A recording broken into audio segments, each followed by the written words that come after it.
Mahe sports ക്ലബിന്റെ നേതൃത്വത്തിൽ സംഘടിപ്പിക്കുന്ന 41ാമത് ഫുട്ബോൾ ടൂർണമെന്റിന്റെ മുഖ്യ സ്പോൺസർമാരുടെ ബ്രോഷർ പ്രകാശനം ചെയ്തു. തലശ്ശേരി പ്രസ് ഫോറം ഹാളിൽ സബ് കലക്ടർ കാർത്തിക് പാണിഗ്രഹിയും നഗരസഭാ ചെയർപേഴ്സൺ KM ജമുന റാണിയും ചേർന്ന് പ്രകാശന കർമ്മം നിർവഹിച്ചു.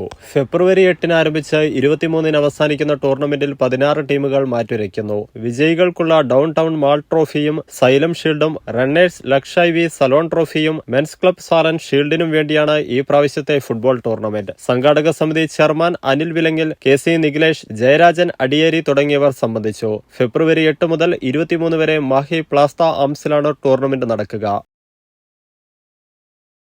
നിങ്ങളൊരു നഴ്സാണോ എങ്കിൽ ജർമ്മനിയിൽ പോകുവാൻ എന്തിന് ലക്ഷങ്ങൾ മുടക്കണം? അതും വിജയം വരെ സൗജന്യ ജർമ്മൻ ഭാഷാ പരിശീലനം യൂറോലീഗ് നൽകുമ്പോൾ. Free education, free paper work, free placement assistance. ഇനി സൗജന്യമായി ജർമ്മൻ ഭാഷ പഠിക്കാം, സൗജന്യമായി ജർമ്മനിയിലേക്ക് പറക്കാം. Euroleague immigration consultancy, Kannur, Thrissur and Kollam.